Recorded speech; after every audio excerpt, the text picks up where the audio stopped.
Gold, trusted gold buyers. మీరు తాకట్టు పెట్టిన బంగారాన్ని విడిపించి ఈ రోజు ఉన్న మార్కెట్ ధరకు కొనబడును.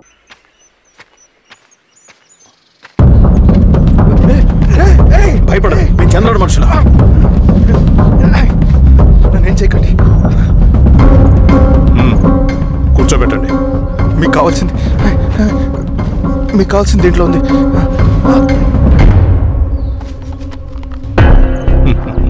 కాంట్రాక్టర్ డబ్బులు కదా, కొత్తగా ఉన్నాయి.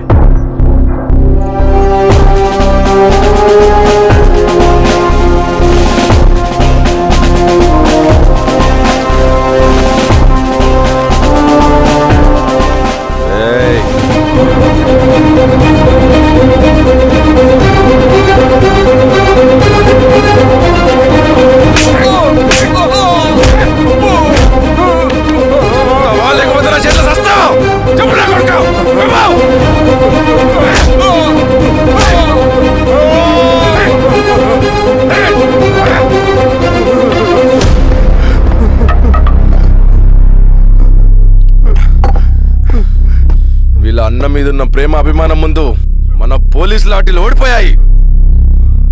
చంద్రన్ ఎన్కౌంటర్ ఎలాగూ పోతాడు, కానీ విచిత్రం ఏంటంటే వాడి భార్య నర్సమ్మ, కూతురు మమత, కొడుకు నరేష్ మరో ఎన్కౌంటర్లో పోవడం చాలా బ్యాడ్ న్యూస్. చెప్పు శిరీష, ఏం చేయమంటావు? నువ్వు ఒక డెసిషన్ తీసుకున్న తర్వాత ఎవరి మాట వినవు కదా.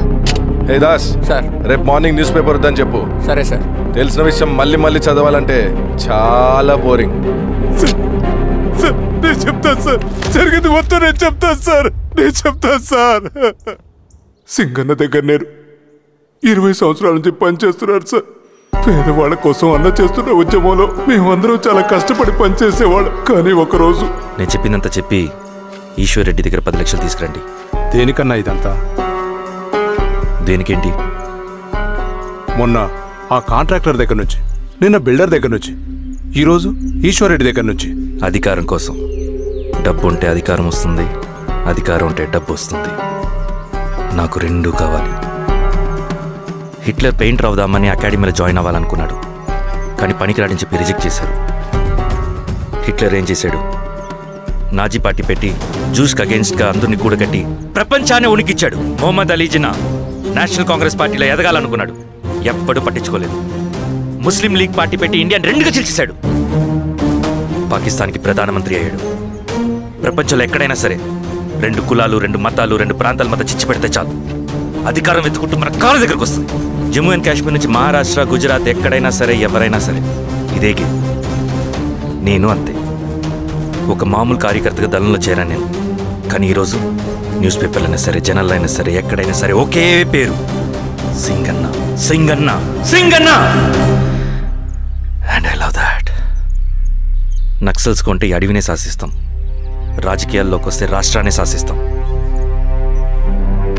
చంద్ర, మన చదువులకి, మన తెలివితేటలకి ఈ అడవిలోనే మగ్గిపోవాలా? నువ్వే ఆలోచించుకో. ఆ మాటలు విన్న నేను ఆలోచనలో పడ్డాను. తన స్వార్థం కోసం ఉద్యమమును పెడదారి పట్టిస్తున్నాడని అప్పుడే అర్థమైంది. కానీ నాకు వేరే దారి లేదు. సింగన్న ఆదేశం ప్రకారం మేము వెంటనే వెళ్ళి ఈశ్వర్ రెడ్డిని కలిశాం. సింగన్న పార్టీ ఫండ్ కోసం 10 లక్షలు ఇమ్మన్నారు. ఆ డబ్బులు ఇస్తే రైతు కూలీ సమస్య ఉండదని చెప్పమన్నారు. అంత డబ్బా నేనెందుకు ఇవ్వాలి? నువ్వు గెలుస్తావనే భ్రమలో ఉన్నావు.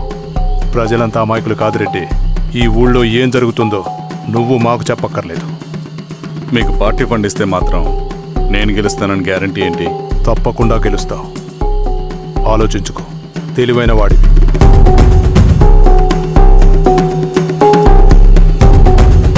సరే,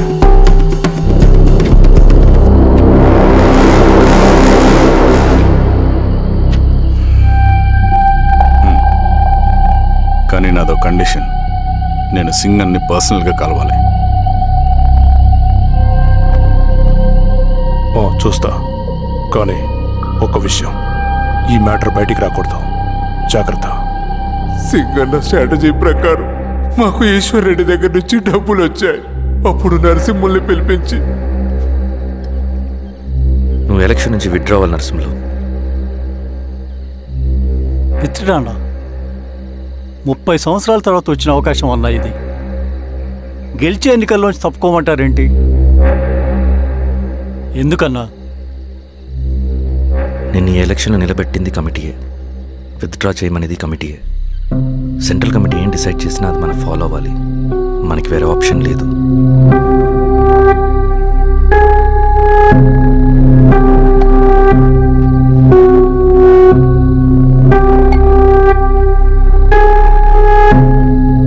నన్ను నమ్ముకుని చాలామంది ఉన్నారన్నా. మీరు వద్దన్నా సరే నేను ఇండిపెండెంట్గా పోటీ చేస్తా. నీ పట్టుదల నాకు అర్థమైంది నరసింహులు. సెంట్రల్ కమిటీతో మరొకసారి నేను మాట్లాడతాను. కొంచెం వెచ్చి, తొందరపడద్దు. లాల్ సలాం. లాల్ సలాం.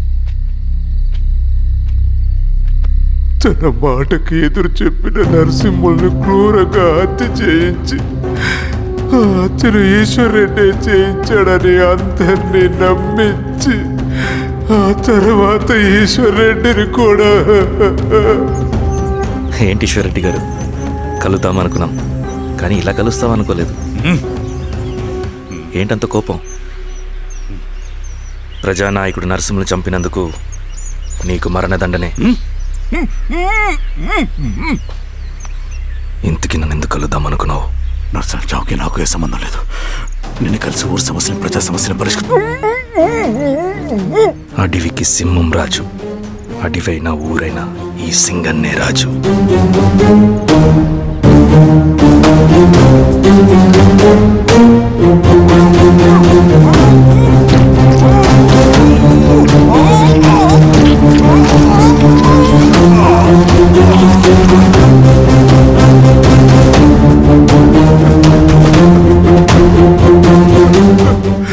తప్పు చేశావు సార్.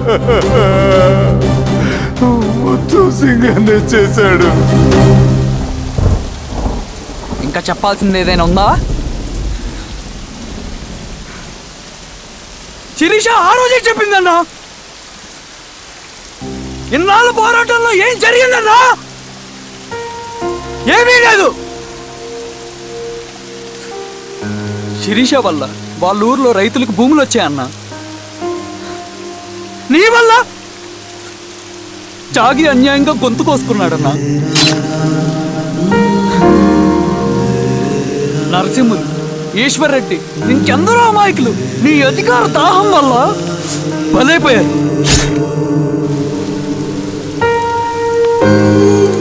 వీరస్వామి, పల్లెనప్పన్, ఇంకెంతో మంది పోలీసులు నీ కుట్రలో కాలిపోయారన్నా.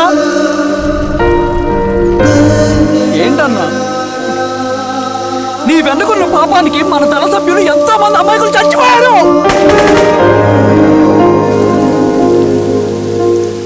ఆ జనాలు అమాయకులన్నా. నువ్వు మాటలు చెప్పి రెచ్చగొడితే నువ్వేదో సమాజాన్ని ఉద్ధరిస్తావని నీ వెనుకున్నారు.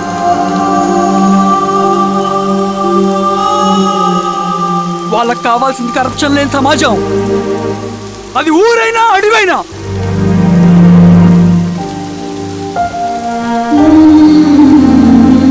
దేవతలాంటి అమ్మాయి అన్నా.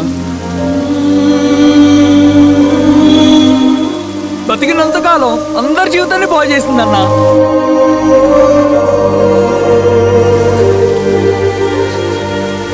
నా చేతులతో చంపించావు.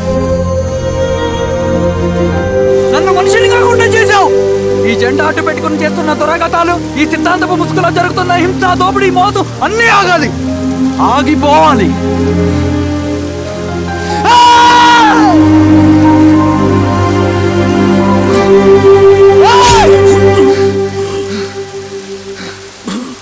నువ్వు చెప్పిన సమాజం స్థాపితం కావాలంటే